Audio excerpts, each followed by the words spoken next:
All right, hey, what's up, guys? This is Ethan, and this is my boy Scott, and this is the Bullpen Banter Podcast. We're gonna go over a lot of baseball stuff. We're gonna do a little bit of all sports while throughout the podcast, but I'm gonna focus primarily on baseball, some of the transactions that have been going on in this offseason, some of the trades, what we think records are gonna look like, who's gonna win the World Series, all that good stuff. We'll get you some sports betting, money lines, and some player props here at the end too.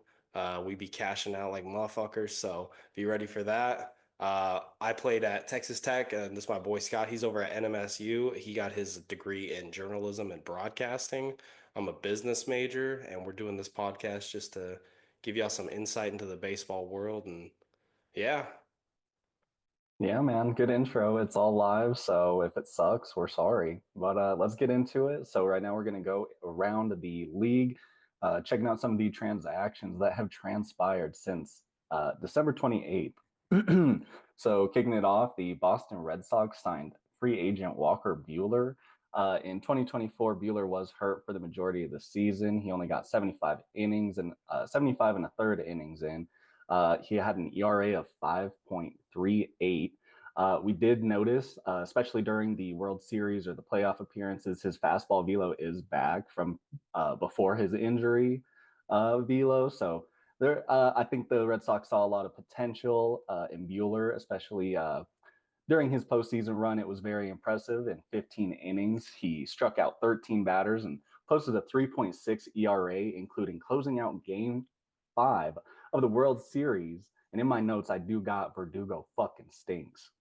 he does stink, unfortunately, as a Yankee fan. Pretty tough watching that, but Buehler was low key one of the World Series heroes for the Dodgers this year, kind of an unsung guy because you got guys like Freddie Freeman who absolutely took over, but guys like Buehler are really one of the main reasons they ended up winning that World Series in the fashion that they did.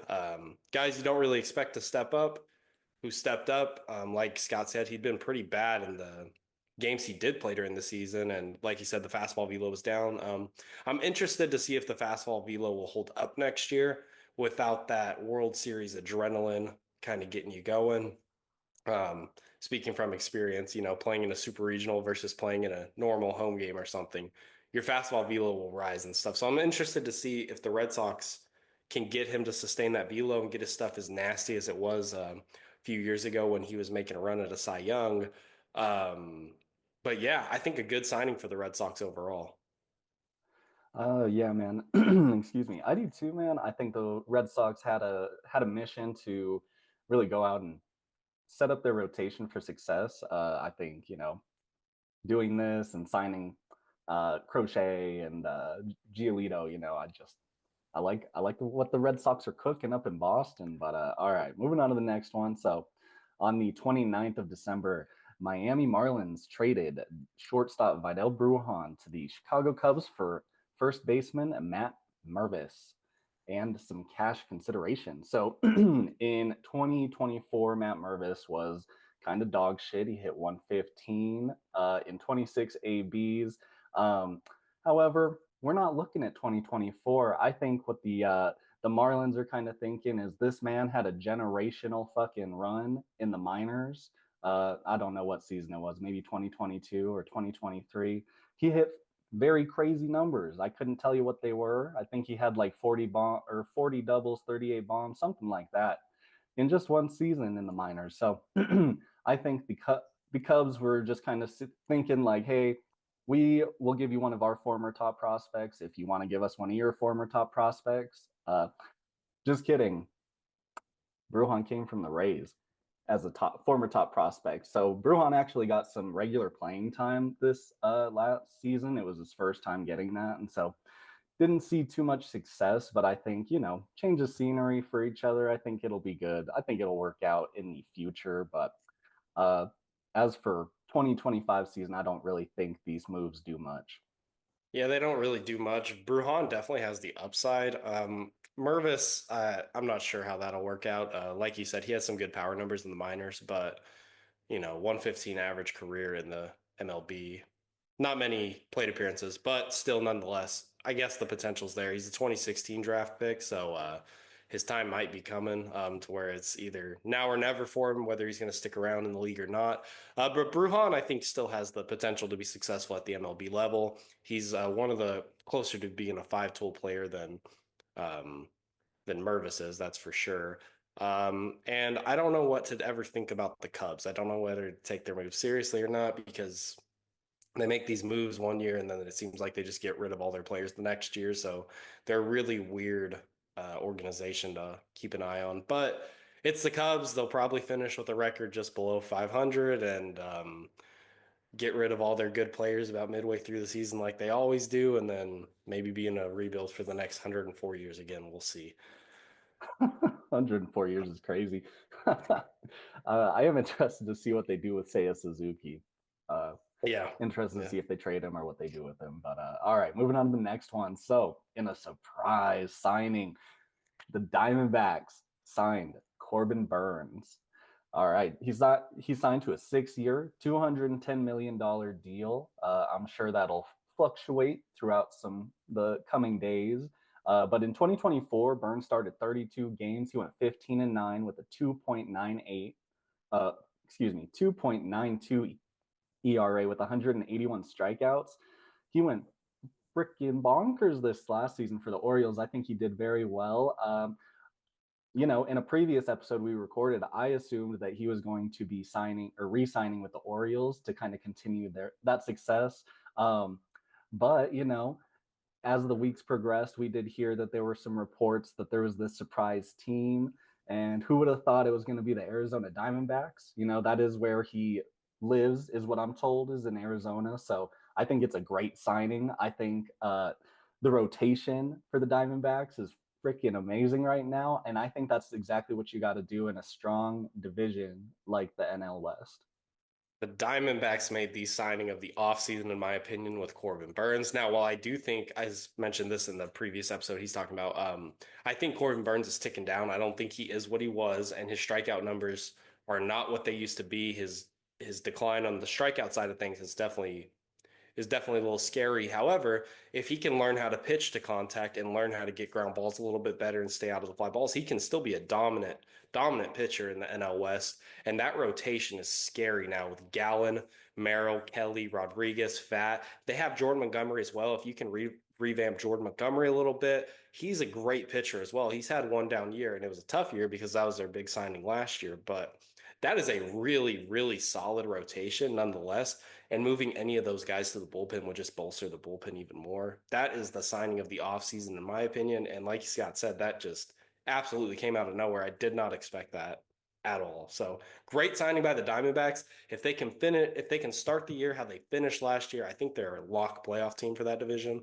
Don't think they'll beat the Dodgers, but I think they got a shot at making the playoffs for sure now. For sure. Wild cards open, baby. I love it.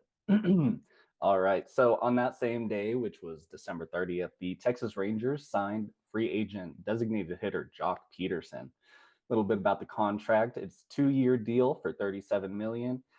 In 2024, Peterson played 132 games. He hit 275 in 367 ABs, which was a career high for him. He also had a career high on base percentage at 393. Uh, had 105 strikeouts, which, that's pretty, I want to say that's pretty low for Jock because Jock is definitely a swing and miss guy if he's not pimping home runs. So he had 23 nukes and 64 RBI. I think, he didn't get the opportunities he need. Like the way I envision using Jock Peterson is, you got your fucking 1, 2, 3 hitters getting on, and then he's going to hit a grand slam every time or strike out, So I just would like to see the RBI numbers a little higher, but I think this is a decent signing for the Rangers. I think, after this past season, they were pretty disappointing. I think that they heated up just the tiniest bit at the end of the season. So there was a little promise there with some of their rookies or younger guys. But yeah, I think it's an interesting signing. It's not my favorite, but what do you think about it? I love the signing, to be honest with you. I think he's exactly what the Rangers need. They need a power bat. Adolis has not been reliable the last season. Hopefully, he can get his power numbers back going, but they need a left-handed power bat. I think it's a really good signing. Jock Peterson, like you said, maybe his numbers weren't as good as they could have been, but he also had very limited at bats. He was coming off the bench a lot, and it seemed like he might have been he was Barry Bonds in his prime when he was coming off the bench sometimes. So I think if Jock has, substantially more playing time and more opportunities to prove himself a little bit more, like you said, he's going to strike out a lot, but he's going to hit his fair share of home runs. I could see Jock going for 35 plus home runs this season in that Rangers lineup if the guys around him can stay healthy, if Seager can stay healthy, if Langford can have another pretty solid year, the finish the way start the way he finished last season, I think the Rangers could be a pretty decent team. And the AL West is not all what it's cracked out to be. The Astros are maybe declining. It's hard to say with them because it seems like they're always going to fall off and then they end up doing something crazy. But I could see the Rangers having a better season than last year. I'm not saying they're going to win the division by any means. I could still see the Astros and the Mariners even running that division, but I could see it being competitive, and Jock definitely helps their case when it comes to having a little bit more power in the lineup. I think that's a great take. I think I'm very hopeful that it's a competitive Rangers team this season Yeah. because this past season it was pretty disappointing to watch just the Astros go ahead and flick off the Mariners like they usually do and find their way into the Yep. playoffs. But Yep. all right, so next signing. All right, so same date, New York Yankees signed first baseman Paul Goldschmidt. A little bit about the contract: 12.5 million for a 1 year deal. In 2024, it was a rough year for Goldie to start. I mean, he did find a little bit of a resurgence towards the end of the season. So in just under 600 at bats, he hit 245, 22 nukes with 65 RBIs, career low in batting average. He walked less than average. He also matched his career high in strikeouts, which I want to say was his rookie season, or maybe it was his third or second season where he had that many strikeouts. But, anyways, I am interested to see how he replaces Rizzo in the lineup.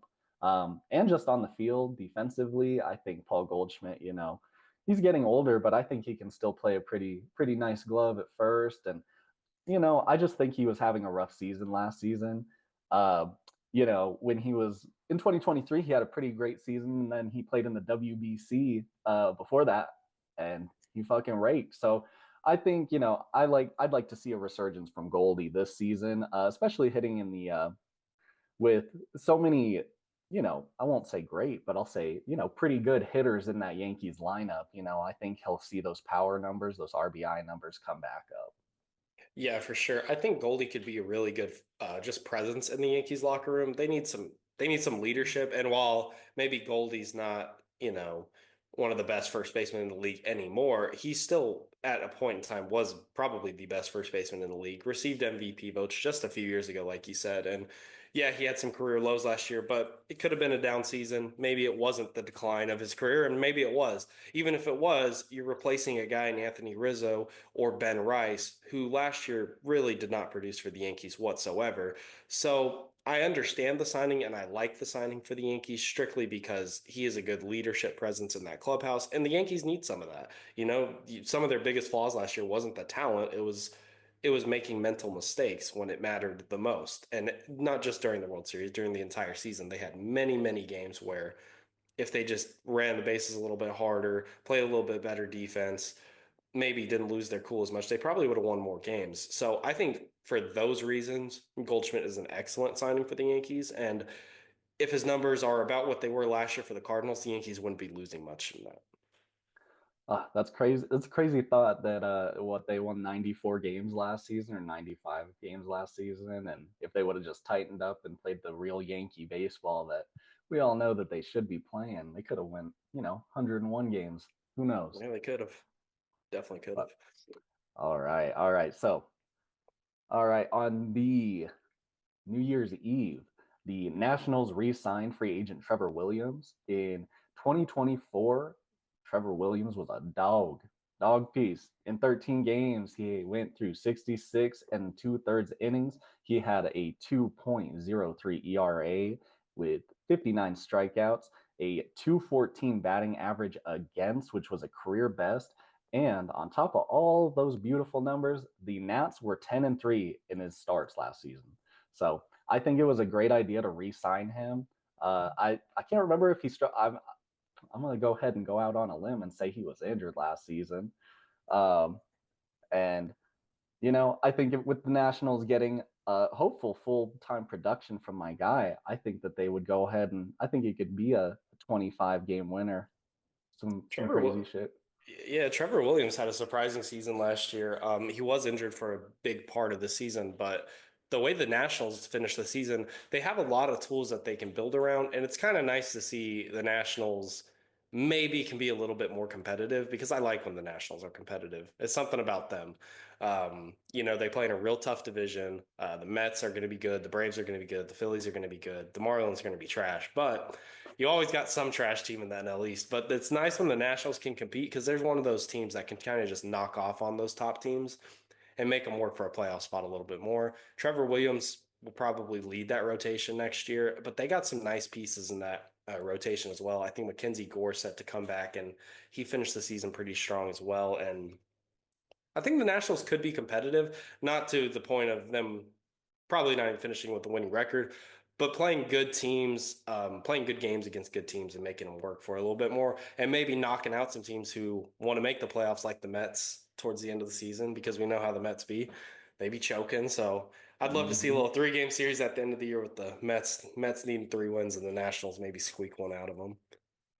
Oh, I'd love to see that. Yeah, I think that's a great call. I think yeah, I agree. But all right, so moving on to the next one. So same day, the Chicago Cubs signed relief pitcher Caleb Thielbar. And I'll be honest, I don't have a whole lot about Caleb Thielbar. Do you want to go ahead and take this one? Yeah, Phil Bar, not a ton of production out of him last year. He finished the season with, I think, an above 5 ERA, but he's got a wicked arm slot. He could be good. He's been really good in years past. I think the 3 previous years, before last year, he had a sub 3 ERA or real close to it. His strikeout numbers were pretty good, but he could be a good piece. I don't think it's anything that's going to be game changing or anything like that, but I think it's a good signing.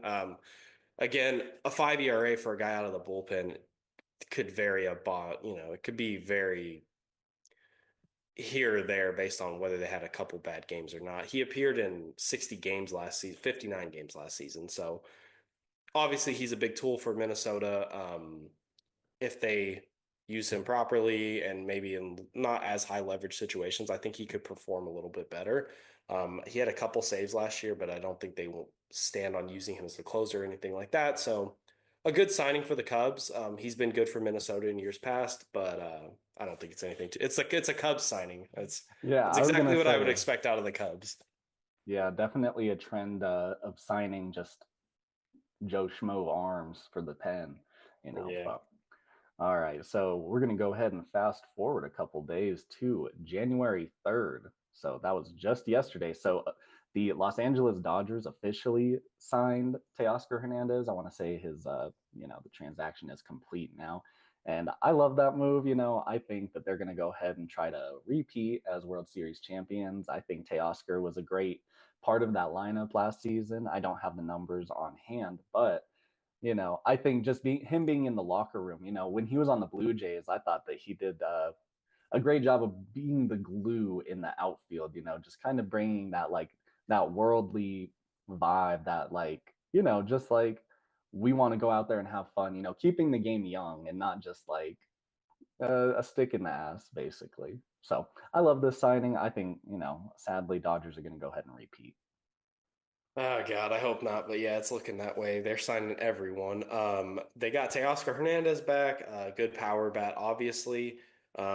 Whatever on the defensive side of things, but that's not why he's there. But the big thing with Teoscar last year is he had I think the third highest batting average of his entire career. But it helps to have Shohei and Freeman and all these other guys around Mookie, all around you in the lineup makes it a little bit easier for you, not as high leverage, and that's the perfect situation for him. He'll probably hit 30 plus bombs again. The Dodgers will be really, really good again, and they just keep bolstering their team. Yep, and they also just signed. I'm gonna try real hard to pronounce this correctly. Hyeseung Kim, Yeah. second baseman from Korea. So, just what can you do? What can you do? They also designated their bless you, uh, catcher Diego Cartaya for assignment. I remember If you played MLB The Show a couple years ago, he was that dude behind the plate. Um, but I mean, it just doesn't pan out. And when you can go out and sign every superstar that you want from, you know, locally or internationally, you don't really need to keep your fucking draft picks. Fuck Yeah, them. I'm starting to think that the international players think that there's only one team in the MLB and it's the Los Angeles Dodgers and they're going to get paid their deferred money over the next 25 years. Kim put up really good numbers. He hit 304, I think 300 plus for the last 8 seasons or whatever in Korea. So he's an absolute animal. It's exactly what the Dodgers, if they needed anything, there you go, they have it. But at this point, I'm feeling like they could sign anyone, and I think he's only 26 years old. So just another, unfortunately, really, really good signing for the Dodgers. Yeah, they're going to be so nasty. It's insane. I have nothing to say about them except sad things for myself. But all right, so this last little bit of news, or last transaction we'll go ahead and speak on is the Baltimore Orioles went ahead and signed Charlie Morton to a Hmm. deal. I don't think I have the contract details up, but last season, Charlie Morton did, I think he was injured for a little bit of it. Only got 18 games in. He went 7-5 with a 3.6 ERA. Yeah, 80 innings, 1.25 WHIP. Oh, just kidding. I'm reading off his his career 2023. postseason. Yeah, yeah, yeah. I was Yeah, gonna yeah, my say, bad. So oh yeah, he, good. I don't think he was hurt actually. So he had 165 in the third innings. He went 8-10 with a 4.19 ERA. That looks a little more Charlie Morton of 2024. I, I mean, I think it's a decent signing for the Orioles. I kind of wanted them to just sign like I want them to do what the Yankees are doing, like go out and sign some pieces that'll like really benefit the roster. You guys lost Corbin Burns, you guys are probably, you lost Anthony Santander. I want to see like, some bigger moves. I love Charlie Morton. I think he can be a decent pitcher, but he's not replacing Corbin Burns in that rotation. So I know the Orioles have, 90,000 bajillion prospects that they can just call up at any time that are going to come up and be studs. So I don't think they're too worried about who they sign at the moment. Um, Yeah, but yeah, what do you think? yeah. Morton's a decent signing. We were talking about it before the episode. I think he's a decent signing. I don't think he's a good signing, but I think he fills a hole, I guess. But yeah, he's not replacing Corbin Burns, and I can talk about Corbin Burns declining with a strikeout rate all I want, but Charlie Morton, yeah, he's going to strike some dudes out. But Charlie Morton's biggest problem last year was getting past like the fourth inning. He was really, really good the first 3 innings, it seemed like, and then after that, the wheels would fall off. And I just don't. I'm just not sure if he has it in him anymore. He's aging. I love Charlie Morton too. He's a dog, and he's going to pitch through anything. Dude could have a blown UCL, and he's going to want the ball in his hand, which I really like, and that'll be good for the Orioles locker room. Having leadership like that. But you got to do more to replace Corbin Burns, that's for sure. And 4.19 ERA with the Braves, a struggling Braves team at that. They were very, very injured last year, so he didn't have the most help behind him. But one of the most concerning numbers out of his is that whip at 1.32. It's a bit high, and he was walking a lot more guys last year than I don't got the numbers up, but he was walking a lot more dudes than usual. He's 41 now. Might be it for him after this season if it doesn't go so well, or maybe he moves to the bullpen. But it's an okay signing. It's nothing crazy. Yeah, not my favorite, but that's all right. Orioles are gonna do just fine, I believe. So, all right. So moving on to the next section. We appreciate you guys sticking around for the transaction. So now we are going to talk about a couple free agents and where we would like them to land, or kind of where we expect them to land. So, would you like to go ahead and start it, or you want me to? Yeah, so our first one we got, we're going to go through a few of these. Some of the big names that are still out there. We got Mr. Alex Bregman, and Alex Bregman been real interesting. We did some before all these free agents signed and stuff. We had predicted where we thought people were going to go, and we've gotten a couple right, a couple wrong. But Alex Bregman's one of the ones that I've been pretty set on this whole time that I think he's going to go to the Tigers. And I think maybe Scott thinks that as well. But now I don't think that, which is kind of funny because this whole time I've been thinking he's going to meet up with AJ Hinch. But now I could see him going somewhere else. If he ended up with the Tigers, that would be great. But after the Tigers signed Gleyber Torres, I could see them. looking elsewhere now that they have a couple prospects that I know they want to try and get a little more playing time next year. If you don't remember, the only reason the Tigers made the playoffs last year is because they pulled up all these prospects, it seemed like, and they started balling out. So I could see the Tigers. I could see the Tigers signing Bregman. I just don't see it happening. But, Bregman, 30 years old now. He's a Gold Glove Award winner, 3 straight seasons of 20 plus home runs. He's around, the 260, 270 guy. He can get up to 280. I think the days of him hitting near 300 are probably over. But again, Scott was talking about before the episode, he's a leader. He always has been. He's from our home state, actually, and our coach would always talk about Bregman and how, as a freshman on the field, he was, a big captain and a leader of the team and stuff. So I don't think he necessarily fits in with a team like the Yankees. So I don't necessarily see him going there. I wouldn't be surprised if he went there. But yeah, I could see him going somewhere. I'm just not sure where, but I don't think it's going to be the Yankees, and I don't think it's going to be the Tigers. But it wouldn't shock me if it was. I like the Tigers. I think that's a great call. Personally, as a Blue Jays fan, I am biased, and I hope he goes to the Blue Jays. Um, I know he mentioned wanting to switch positions to kind of draw a little more attention from teams during this free agency run. Um, but if it comes to Toronto, he don't got to, baby. We just signed Andres Jimenez. We got Boba Shed at short if we decide to keep him, which I really, really, really hope we do. If they don't, I'm gonna be so fucking upset. And then we got Vladdy at first, so like it just makes sense to me. We got to find someone to replace Matt Chapman from 2 years ago. So I'd love the Bregman sign, but I won't get my hopes up. Yeah. Next on the list, we got Mr. Jerks and Profar coming off of a monster year, especially his first half of the season. He went bonkers. He was real fun to watch. He's a real big reason the Padres were what they were last year, in my opinion. Him and Jackson Merrill were super exciting to watch. Profar, 24 bombs, 84 RBIs, 280 average, 839 OPS. I could see Profar going back to the Padres. I could see him leaving.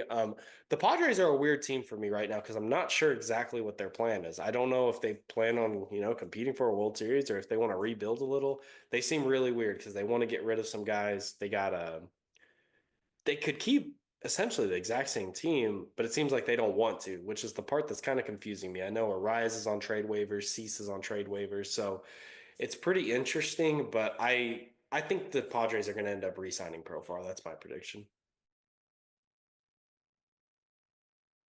You're muted, I think.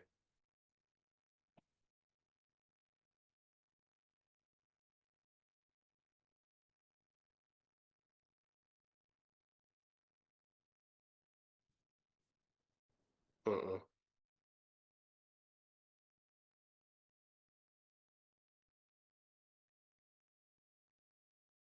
I can't hear you.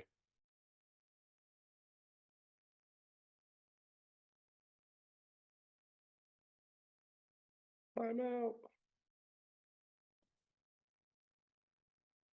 Say something. Hello. I can hear you now. Oh, my fucking mic died. That's terrible. Ah, Let you me don't sound too bad. Yeah, talking through that. I think oh I think I gotta go through and change my audio. Let me turn that up. So this is the shit they be telling you not to do. Can you hear me still? Yeah, I can hear you. All right, that perfect. All right, so where were we?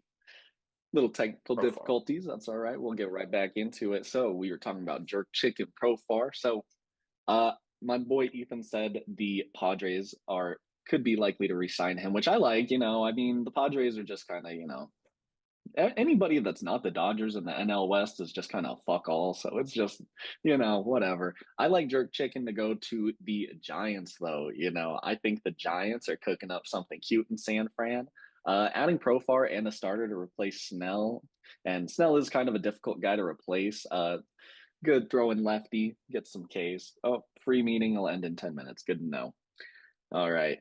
Yeah, I think, uh, adding Profar and a starter to replace Snell makes the Giants that much better in a very deep division. Yep, I agree. All right, and then our last guy up on the list, we got Jack Flaherty. He had 28 starts last year, 3.17 ERA. Um, did pretty well for the Dodgers. He was transacted about midway through the season from the Tigers, and he did really well for the Dodgers. Not really shocking, but in the playoffs, he had a little bit of a struggles, which I appreciated as a Yankees fan. I felt like he was the only guy on that team that we could actually bat around a little bit.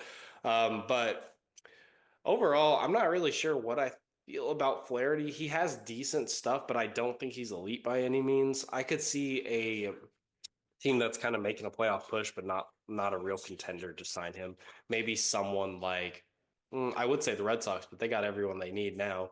So maybe someone like the Mets or the Phillies even to sign someone towards the bottom of their rotation. But Flaherty as a 3, 4, or 5 guy would be a great 3, 4, or 5 guy. I don't think he's someone that you want to lead your rotation though, not in 2025. I agree. I agree. I think any of those teams would benefit greatly from getting a guy like Jack Flaherty. I think the general consensus around baseball right now is that he is one of the best pitchers available left in the free agent market, and he doesn't have a qualifying offer tied, or yeah, I think that's what it is, qualifying offer tied to him or some shit like that. So there's no draft pick tied to him. Whatever. I don't know how all that works. I'm not a nerd. But basically, I would like to see Jack Flaherty go to the Giants. I did just hint at the Giants signing a starter.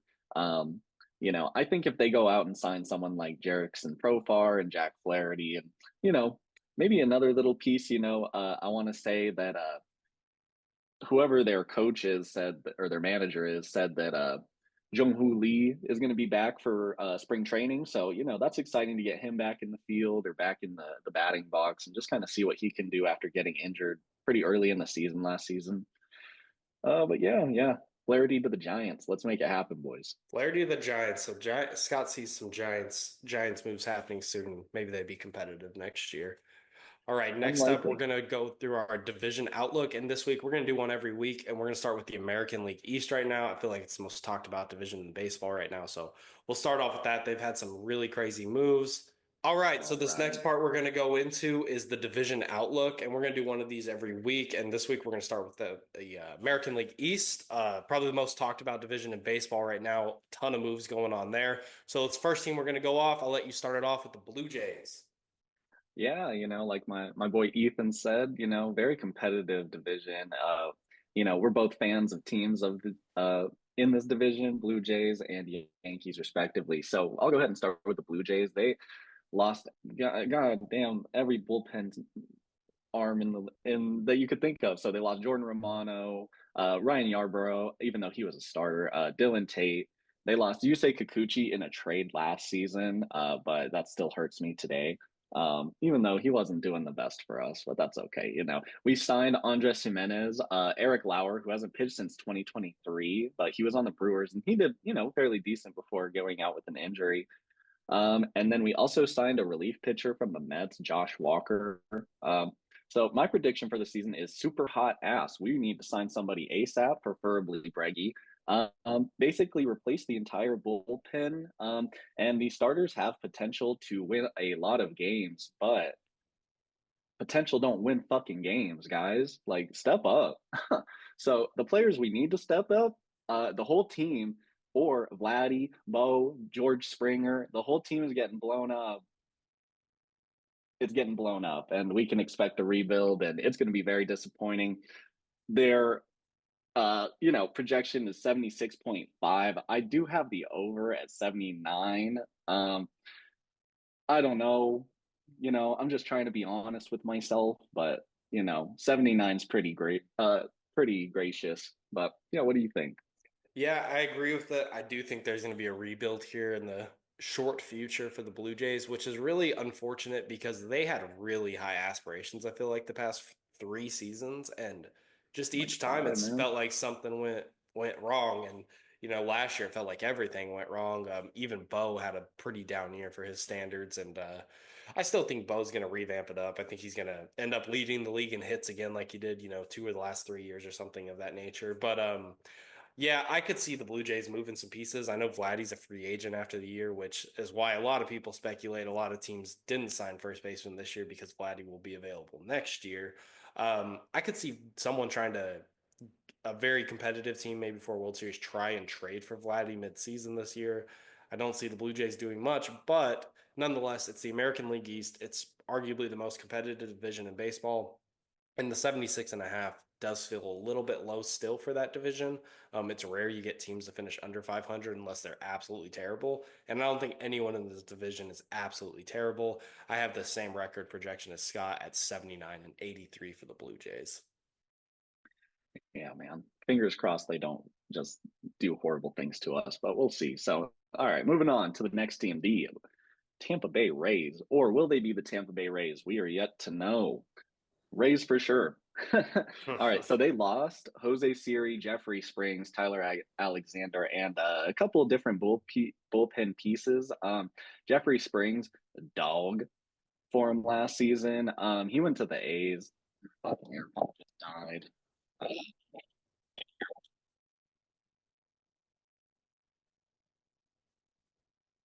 Oh, I can't hear you again.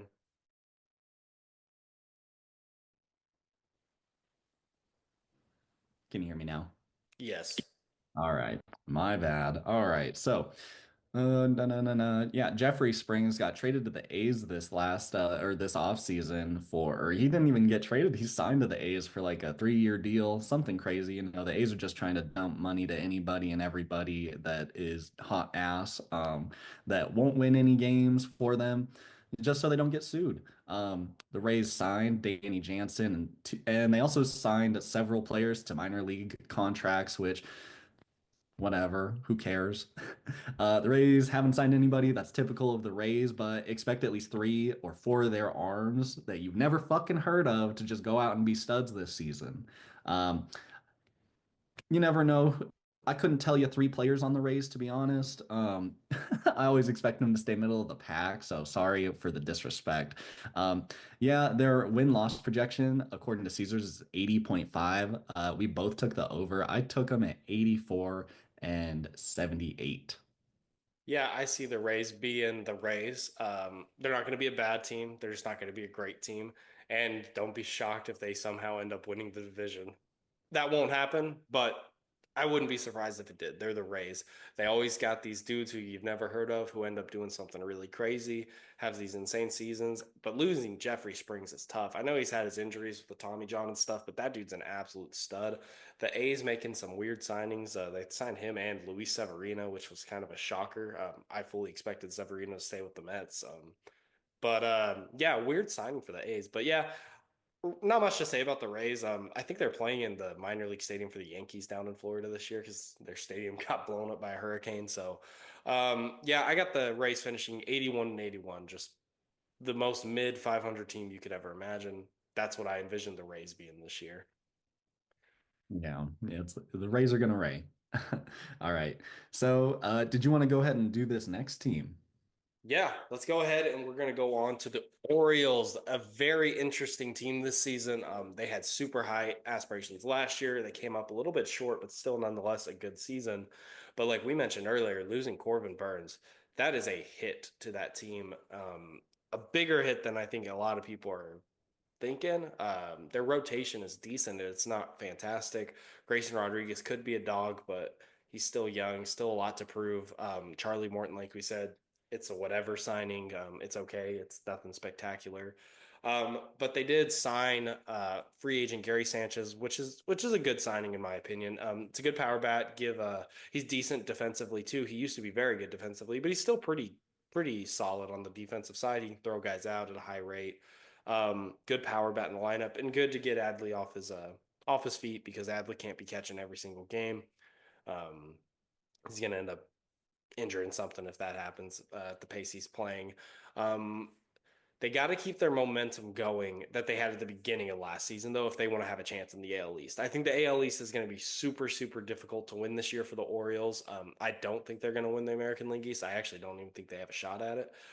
But if they got the right guys, if they can bring up Gunner, or if Gunner can stay hot like he was in the first half, um, if maybe they could get Santander back on their team, I don't think he's signed with anyone yet. That would be good for them. But they have a ton of prospects. They have a ton of hope for their future. You got Jackson Holiday, who was really bad to start, then went through a hot phase, and then got really bad again. If he could actually stay a decent player for them, that would be really, really big for them.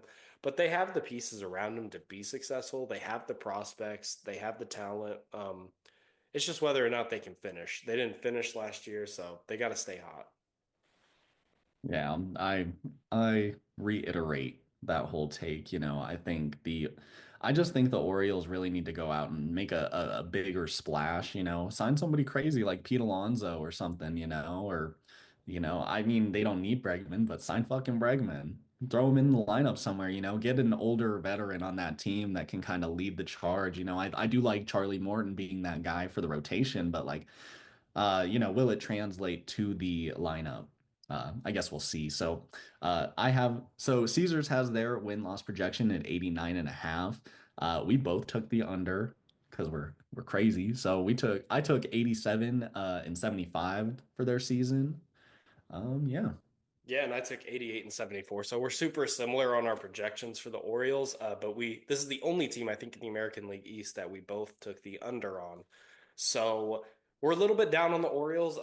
I think more down than a lot of people would be. They'd probably call us crazy because they have so many young players and so much hope and stuff. But their ceiling was really, really high. And I think that's what people are forgetting is they were supposed to be a 95 win team last year. And they only got worse this offseason, in my opinion. So next up on the list, we got the Boston Red Sox, who, in my opinion, might have done the best in this offseason. Probably right there with the Yankees, but the Red Sox have had a phenomenal offseason. They traded for Garrett Crochet. They signed Walker Buehler, which, it doesn't sound like a lot, but it's a lot. For that rotation, that is huge. They now have a projected rotation of Garrett Crochet, Tanner Houck, Brian Bayo. You got Cutter Crawford and Walker Buehler as a 5 is absolutely menacing of a rotation. I think that is about as good as you can get. And other than maybe like the Dodgers, that is a rotation that you don't want to face that too often when your number 5 starter is a guy who made a huge impact in the World Series just last year. That is crazy. And Walker Buehler is a guy who has ace potential, and he's going to start the year as their number 5. He could very well finish the year as their number 1 if he stays healthy and has what he's capable of doing. To go with that, they have a lineup projection of Duran, Devers, Casas, Story, Yoshida, Abreu, Wong, Hamilton, who's an upcoming prospect, and Rafaela. That is a very good lineup as well. It's no slack in there. Jaron Duran could be an absolute dog. Everyone knows what Rafael Devers does, especially to Garrett Cole and the Yankees. If there's a team that can compete for this division against the Yankees, I think it's the Red Sox. I could see them winning the division. I don't have them winning division, but I wouldn't be surprised if the Red Sox end up absolutely pummeling teams next year, and they could make a World Series run, in my opinion, with this team.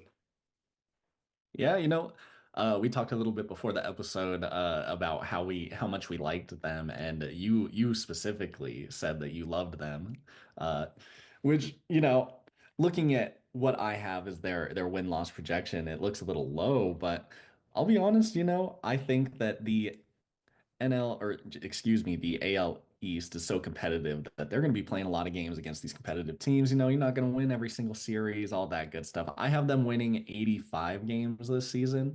I think it's a fairly it's a really young lineup looking at it, but on paper, it looks fucking great. It's like a crazy looking lineup. I'm like, and then their rotation is even crazier.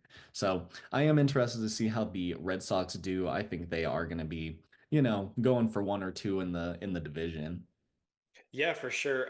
Yeah, this is the one where me and Scott were a little off on our projections for each other. He has them at 85 wins. I have them at 92 wins next year. So Scott thinks they're going to be competitive. I think they're going to be one of the top teams in the league.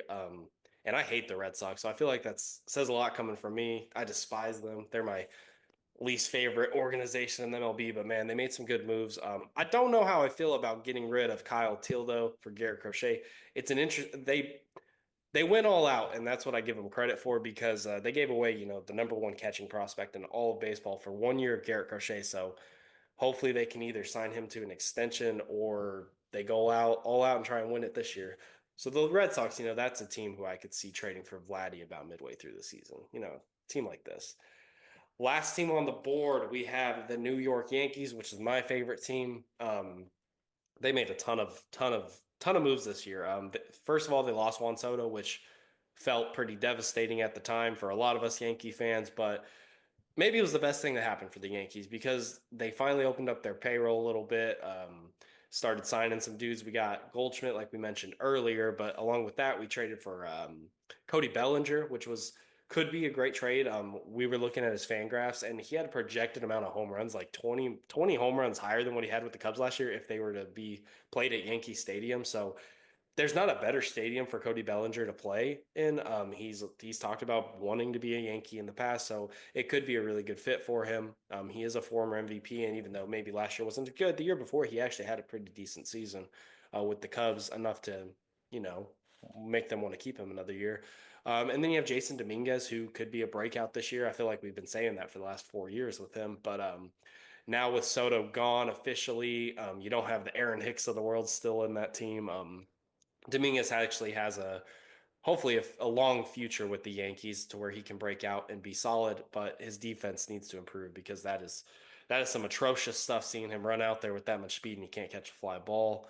And then they re-signed Jonathan Weisga, which, if healthy, can be one of the best setup guys in baseball, to pair with Luke Weaver, who they kept, who was an absolute animal for him last year. They traded for Devin Williams. They re-signed Trent Grisham for some extra help in the outfield because the Yankees are going to get hurt at some point like they always do.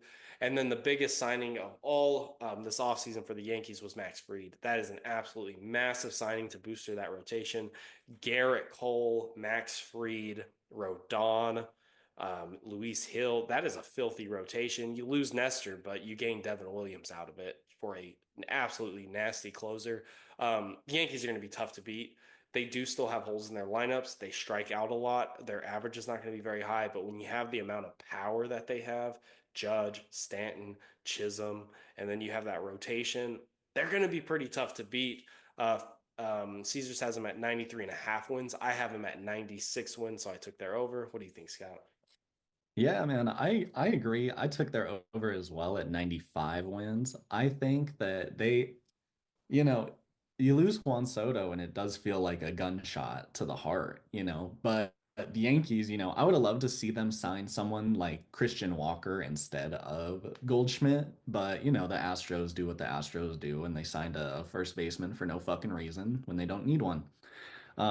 But I do really love the moves that they've made this season.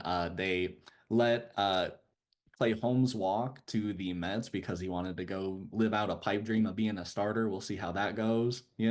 But you replace him with Max Fried, Devin Williams, and on the offensive side, you know, s- uh, sign or trade for the guys that you had listed previously. I think they're going to be a damn hard team to beat, and I hate glazing the Yankees. So.